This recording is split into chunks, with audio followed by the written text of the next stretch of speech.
Jubilee Hills bypoll రేసులో అభ్యర్థుల్ని ప్రకటించి బీఆర్ఎస్ కాంగ్రెస్ దూసుకుపోతుంటే బీజేపీ మాత్రం ఇంకా అభ్యర్థుల వడపోతులోనే నిమగ్నమైంది. అయితే కాంగ్రెస్ మరొక అడుగు ముందుకేసి మైనారిటీల ఓట్లకు గాలం వేసింది. ఎంఐఎం ని మచ్చిక చేసుకుంటోంది. జూబ్లీహిల్స్ ఉప ఎన్నిక ప్రచారంలో కాంగ్రెస్ జోరు పెంచింది. ఓవైపు కాంగ్రెస్ అభ్యర్థి నవీన్ యాదవ్ బస్తీలో క్యాంపెయిన్ చేస్తున్నారు. డివిజన్ల వారీగా సమావేశాలు నిర్వహిస్తున్నారు. జూబ్లీహిల్స్ లో బలమున్న కాంగ్రెస్ నేతల్ని కలుపుకొని పోతున్నారు. బీసీ ఓటర్లు అత్యధికంగా ఉన్న చోట బీసీ నేతలతో కలిసి ప్రచారం చేస్తున్నారు. ఎంఐఎంతో సత్సంబంధాలు కొనసాగిస్తున్న నవీన్ యాదవ్ ఆ పార్టీ ఇంటర్నల్ గా సహకరిస్తుందని చెప్తున్నారు. ఇప్పటికే యువనేతను గెలిపించుకోవాలని జూబ్లీహిల్స్ ఓటర్లకు పిలుపునిచ్చారు అసదుద్దీన్ ఓవైసీ. రేవంత్ తో తనకు సన్నిహిత సంబంధాలున్నాయన్నారు.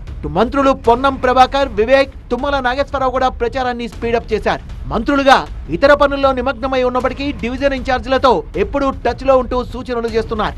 అభివృద్ధి కావాలంటే కాంగ్రెస్ కు ఓటేయాలంటున్నారు కాంగ్రెస్ నేతలు.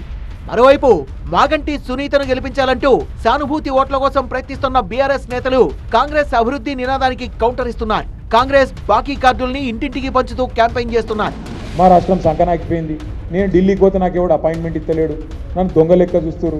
మరి దొంగ లెక్క చూడకుండా ఎట్లా చూస్తారు నాకు అర్థం కాదు. కానీ డెవలప్మెంట్ కావాలంటే కాంగ్రెస్ కోటేయాలి. నాకు యాడికెళ్ళి చేస్తావు డెవలప్మెంట్, మరి పైసలు లేకపోతే.